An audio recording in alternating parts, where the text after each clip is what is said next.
Hello guys, आप सभी का स्वागत है आपके अपने चैनल राइजिंग पीडिया पे। आज हम एनसीईआरटी क्लास 6 हमारे अतीत का फर्स्ट लेसन क्या, कब, कहाँ और कैसे के विषय पर चर्चा करने जा रहे हैं।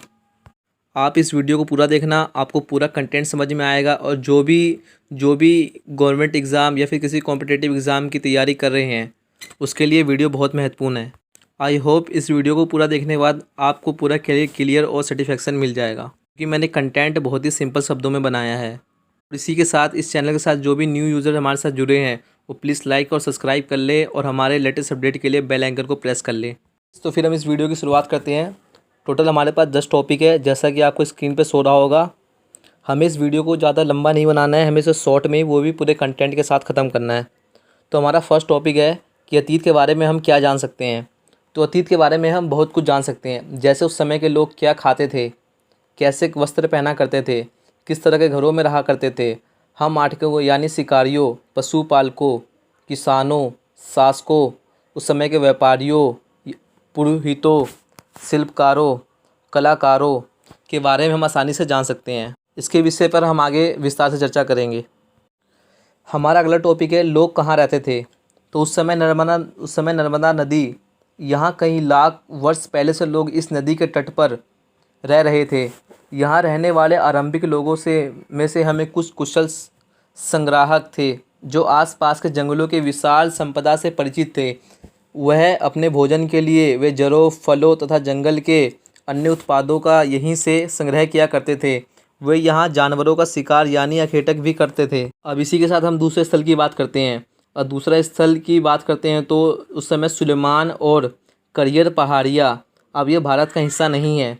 इस क्षेत्र में कुछ ऐसे स्थल हैं जहाँ लगभग 8000 वर्ष पूर्व स्त्री पुरुषों ने सबसे पहले गेहूँ तथा जौ जैसे फसलों का उत्पादन किया था। उन्होंने भेड़, बकरी और गाय, बैल जैसे पशुओं को पालतू जानवर बनाना शुरू कर दिया था। अब इसी के साथ एक गारो तथा मध्य भारत में विंध्य पहाड़ियाँ थे। कुछ ये ऐसे क्षेत्र थे जहाँ कृषि का विकास हुआ, जहाँ सबसे पहले चावल उपजाया गया। वे स्थान विंध्य के उत्तर में स्थित है, यहीं पर सबसे पहले चावल उपजाया गया था। हमारा अगला टॉपिक है कि सहायक नदी किसे कहते थे। तो उस समय सहायक नदी उन्हें कहते थे जो एक बड़ी नदी में सारी नदियाँ मिल जाती थी। इसके साथ साथ लगभग 4700 वर्ष ईसा पूर्व इन्हीं नदियों के किनारे मुख्य आरंभिक नगर फूले फले। इसी के साथ हमारा ये टॉपिक ख़त्म होता है। हमारा अगला टॉपिक है लोग यात्राएं क्यों किया करते थे। वह उस समय इसलिए यात्रा किया करते थे कि उस समय उन्होंने उपमहाद्वीप के एक हिस्से से तथा दूसरे हिस्से तक यात्रा की। कभी कभी हिमालय जैसे ऊंचे पर्वतों, पहाड़ियों, रेगिस्तान, नदियाँ तथा समुद्र के कारण तथा जोखिम भरी होती थी। ये यात्रा उनके लिए असंभव नहीं थी। अतः कभी लोग काम की तलाश में तो कभी प्राकृतिक आपदाओं के कारण उनसे बचने के लिए एक स्थान से दूसरे स्थान जाया करते थे। कभी कभी सेनाएं दूसरे क्षेत्र पर विजय हमला करने के लिए एक स्थान से दूसरे स्थान जाती थी। इसके अतिरिक्त व्यापारी कभी काफिले में तो कभी जहाज़ों में अपने साथ मूल्यवान वस्तुएं लेकर एक स्थान से दूसरे स्थान जाया करते थे। कोई धार्मिक गुरु लोगों को शिक्षा और सलाह देते हुए एक गांव से दूसरे गांव जाया करते थे या फिर एक कस्बे से दूसरे कस्बे में। कुछ लोग नए और रोचक स्थानों को खोजने की चाह में उत्सुकतावास होते थे, वह भी इसलिए यात्रा किया करते थे। इन सभी यात्राओं से लोगों को एक दूसरे के विचारों को जानने का अवसर मिले। तो उस समय यात्रा करने के ये निम्न कारण थे। तो यह टॉपिक हमारा यहीं ख़त्म होता है। हमारा अगला टॉपिक है देश का नाम, यानी देश का नाम क्या है। तो अपने देश के लिए हम प्राय इंडिया तथा भारत से शब्दों का प्रयोग करते हैं।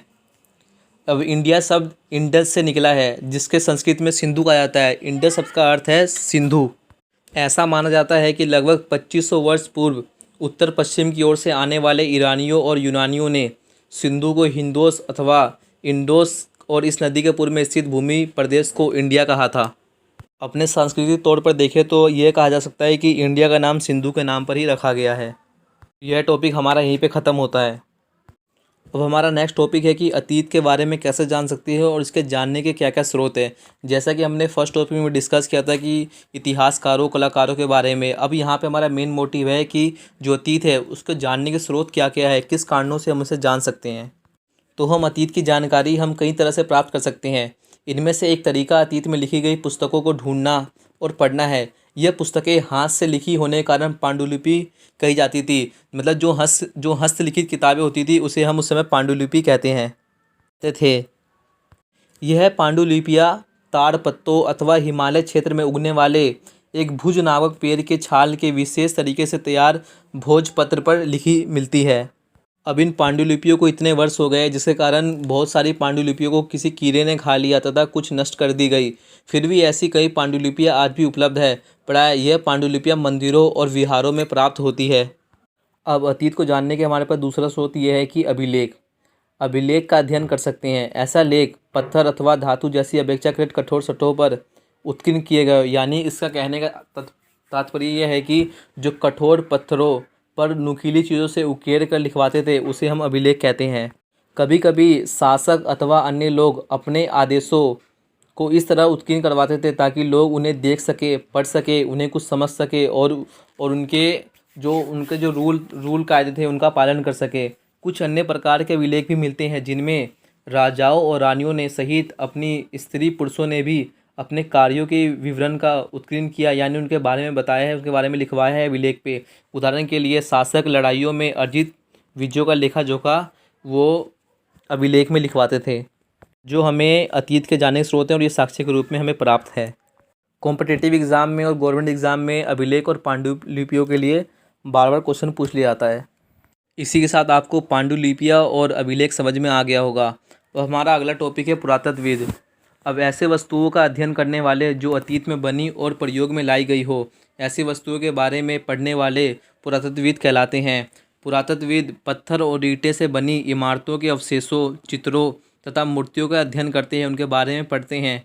वे औजारों, हथियारों, बर्तनों, आभूषणों तथा सिक्कों के प्राप्ति के लिए भी छानबीन तथा खुदाई भी करवाते हैं।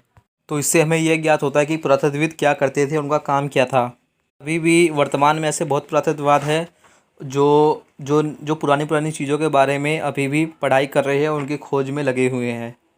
अब इस लेसन का हमारे पास लास्ट टॉपिक है तिथियों का मतलब, यानी हम तिथियों को कैसे समझें। अभी भी बहुत सारे स्टूडेंट ऐसे होंगे जिन्हें तिथियों का मतलब नहीं पता होगा, यानी उन्हें काउंट करना नहीं आता होगा। तो आप ध्यान से सुनिएगा। अगर जब कोई व्यक्ति आपसे पूछता है कि मुझे महीना बताओ, वर्ष बताओ, समय बताओ, तो आप क्या बोलोगे? जैसे कि तारीख, माह, वर्ष, जैसे कि आप बोलोगे 2000, या इसी तरह का कोई एक वर्ष बताओगे। तो ध्यान से सुनिएगा। वर्ष की यह गणना ईसाई धर्म प्रवर्तक ईसा मसीह के जन्म की तिथि से की जाती है। किसकी? ईसा मसीह के जन्म की तिथि से की जाती है। अतः 2000 वर्ष कहने का तात्पर्य क्या है? 2000 वर्ष कहने का तात्पर्य यह है कि ईसा मसीह के जन्म के 2000 वर्ष के बाद से, 2000 वर्ष के बाद से, और ईसा मसीह के जन्म के पूर्व की सभी तिथियां, यानी जिसे हम ईसा से पहले के रूप में जानते हैं। बस हमें तिथियों में बस यही 2 लाइन समझने की आवश्यकता थी। तो इस लेसन का मैंने सारा कंटेंट आपको बता दिया है, जो भी इम्पोर्टेंट था। आई होप आप समझ गए होंगे। अगर आपको इस चैप्टर में कोई भी परेशानी या कोई भी दिक्कत होती है तो प्लीज़ आप मुझे कमेंट करके बताएं। और गाइस प्लीज़ इस चैनल को लाइक और सब्सक्राइब करें और ज़्यादा से ज़्यादा शेयर करें, जिससे कि मुझे नेक्स्ट वीडियो बनाने में मदद मिलेगी। Thank you so much.